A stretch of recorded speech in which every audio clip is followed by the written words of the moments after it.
하나님의 말씀입니다. 구약성경 느헤미야서 4장 1절입니다. 구약성경 730쪽입니다. 4장 1절로 6절까지 있는 말씀입니다.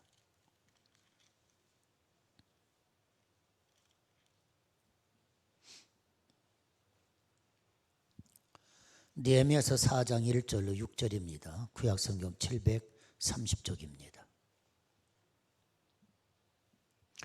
산발랏이 우리가 성을 건축한다함을 듣고 크게 분노하여 유다 사람들을 비웃으며 자기 형제들과 사마리아 군대 앞에서 일러 말하되 이 미약한 유다 사람들이 하는 일이 무엇인가? 스스로 견고하게 하려는가?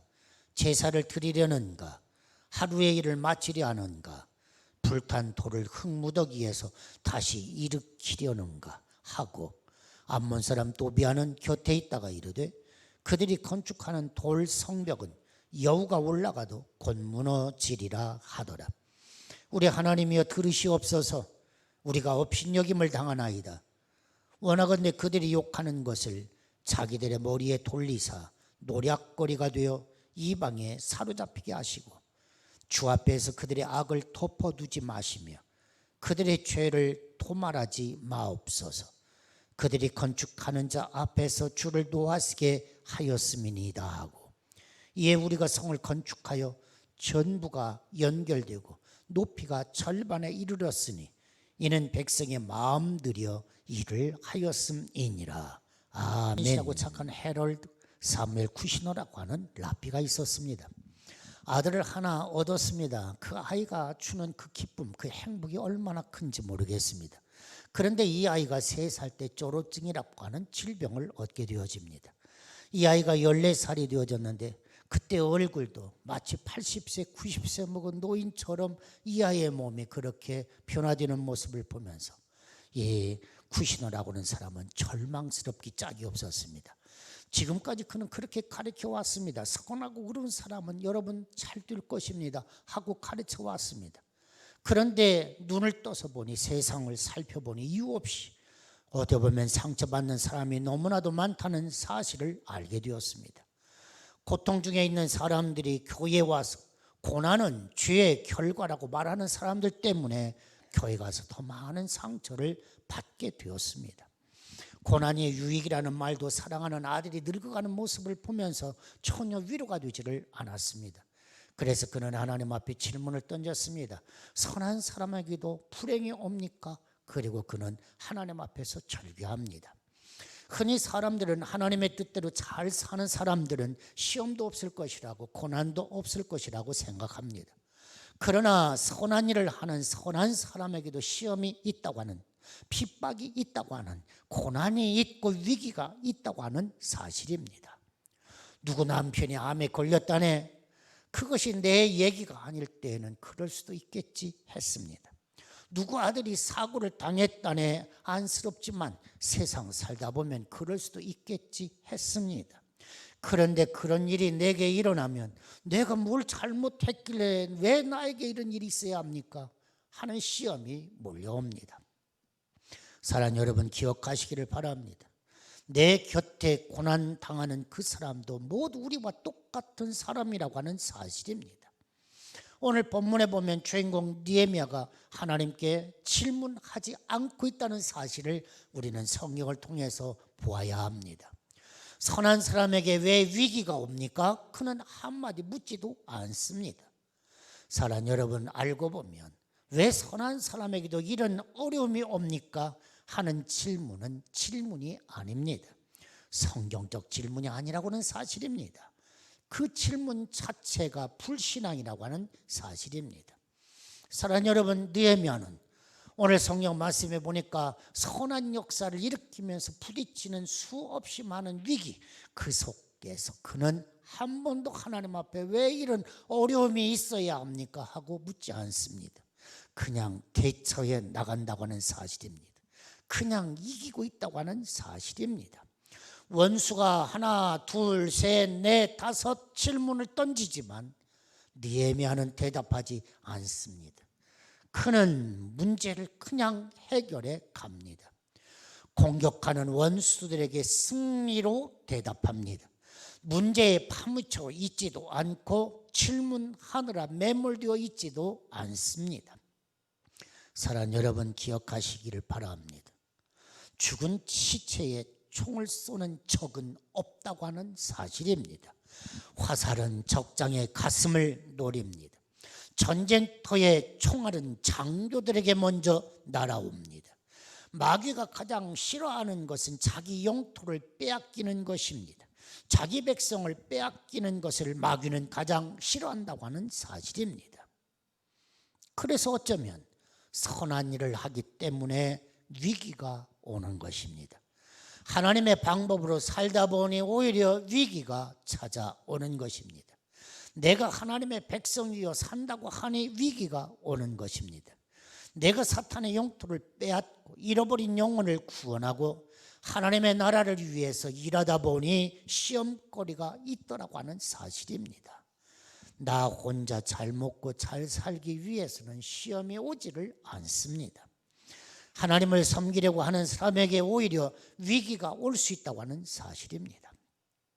사랑하는 여러분, 선한 사람이 선한 일을 하다가 왜 위기를 만납니까? 질문하지 마십시오. 그냥 이기시기를 바랍니다. 전방위적인 위기 시대에 우리가 살아갈 때에 비둘기처럼 순결하게 사는 것이 소중한 것입니다.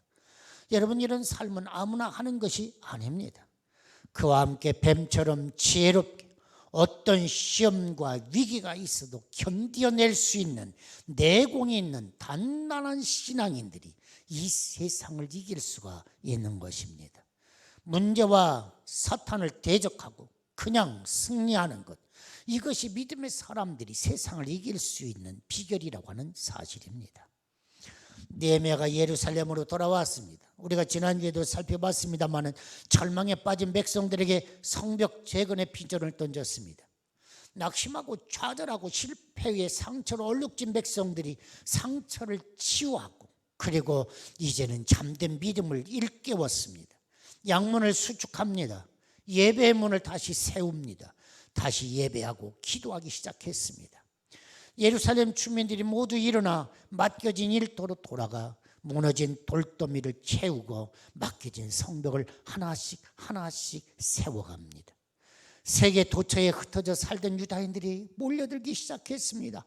대제사장, 그리고 또 제사장, 레위인, 기업인들, 이곳저곳에 흩어져 살던 장사하던 사람들, 청년들, 여인들, 공무원들, 노동자들이 함께 일어났습니다. 이런 모습을 보면서 유다인들이 스스로가 깜짝 놀랐습니다. 야, 우리도 할 수 있구나. 이제 뭔가 되는가 보다. 자신감마저 들기 시작했습니다. 콧노래가 절로 나오고 웃음이 터져 나왔습니다. 예루살렘 성벽을 쌓는 일은 단순한 건축의 역사가 아니었습니다. 갈기갈기 찢겨진 백성의 마음이 회복되는 시간이었습니다. 내팽개졌던 믿음이 다시 일어나는 시간들이었습니다. 무너질 대로 무너진 공동체, 이스라엘의 공동체가 다시 세워지는 사건이었습니다. 뭔가 되어가는 이때 도전이 옵니다. 뭔가 되어져가는 이때 시험이 옵니다. 뭔가 되어져가는 이때 공격이 계시는 것입니다. 그런데 이 공격은 보통 공격이 아닙니다. 큰 대적이었습니다. 사마리아 총독 산발랏, 지금까지는 자신의 마음대로 부려먹고 꼬봉으로 생각했던 예루살렘이었습니다.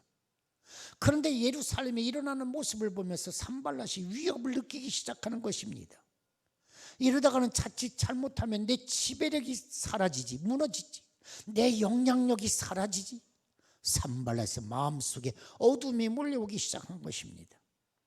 처음엔 심리전으로 업신여기고 비웃고 조롱합니다. 유다가 페르시아 왕을 배반한다고 모함하기도 했습니다. 동조자들을 모아서 연합으로 공격하기도 했습니다. 이스라엘 자손을 흥왕하게 하려는 사람 하면 느헤미야를 공격하기 시작했습니다. 사랑하는 여러분, 이 세상에서 일어난 위대한 일, 선한 역사 가운데 반대 없이 시련 없이 일어난 일은 없다고 하는 사실입니다. 선한 역사는 선할수록 반대가 공격이 심하다고 하는 사실입니다. 여러분 한번 생각을 해보십시오. 전부 비행기, 공기 저항이 있어야 비상이 가능합니다. 쾌속정 배, 물의 저항이 있어야 추진력이 생기는 것입니다. 옳습니다. 마귀는 오늘 또 하나님의 선한 일들을 무너진 채로 내버려 두라고 우리에게 그렇게 유혹합니다. 오늘 성경이 그런 이야기예요. 너의 가정 못 일어난다. 무너진 채로 살아라. 너희 두 사람의 관계 다시 회복하려고 하지 마. 세우려고 하다가는 더 상처받는다. 너희 다락방에 했어도 안 돼. 무너진 채로 내버려 둬. 한국교회 이대로 무너질 거야. 너희 민족이 희망이 있겠니? 더 큰 위기가 너희들 앞에 기다리고 있을 거야. 내 남편의 신앙, 내 믿음, 내 비전, 내 자녀의 미래 할 만큼 해봤잖아. 안 된다니까. 무너진 채로 내버려둬. 이것이 바로 산발랏의 외침입니다. 이것이 바로 마귀의 시험거리였습니다. 그래서 4장 1절에 문이 열리자마자 산발랏이라고 하는 원수가 무너진 성을 수축하려고 하는 사람들에게 분노를 드러내고 있는 것입니다. 그리고 비웃고 조롱합니다. 그 조롱의 내용이 오늘 2절 본문이었습니다. 첫째, 이 미약한 유다 사람들이 하려고 하는 일이 무엇인가? 힘도 없는 것들이 뭘 하겠다는 거야. 그런 이야기. 둘째, 스스로 견고하게 하려는가? 자기 자신도 서지 못하는 것들이 뭘 견고하게 선다는 거야. 셋째, 제사를 드린다는가? 하나님이 떠났는데 뭔 놈의 제사야. 넷째, 하루의 일을 마치려는가? 죽을 똥 살똥 설친다고 될 일이야 이게? 다섯째, 불탄 돌을 흙무더기에서 다시 일으키려는가? 어지간히 무너졌어야 가능하지. 너희들은 불가능해. 이게 오늘 본문 2절에 있는 말씀인 것입니다. 그런데 사랑하는 여러분, 느헤미야는 이 5가지 질문에 아무 대답을 하지 않습니다. 느헤미야는 그냥 기도할 것뿐입니다. 느헤미야는 그냥 일하는 것뿐입니다. 공격해 오면 당당하게 대적하겠다고 만반의 준비를 갖추어 놓고 그냥 느헤미야는 일을 하는 것입니다. 대답은 누가 합니까? 3절을 보니까 산발랏의 쫄개 도비합니다. 그들이 건축하는 돌 성벽은 여호가 올라가 놓고 무너지리라 하고 쫄개가 그렇게 대답합니다.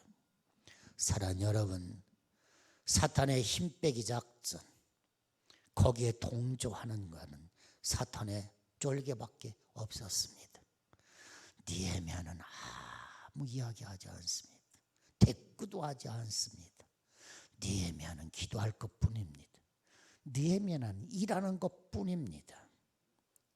사랑하는 여러분, 계속해서 다음 시간으로 넘기겠습니다. 기도하십시다. 하나님, 수없이 사탄은 우리를 향하여 비아냥거립니다. 네 가정 못 일어나. 너희들의 관계 회복할 수 없어. 힘써도 안 돼. 한국교회 이대로 무너져.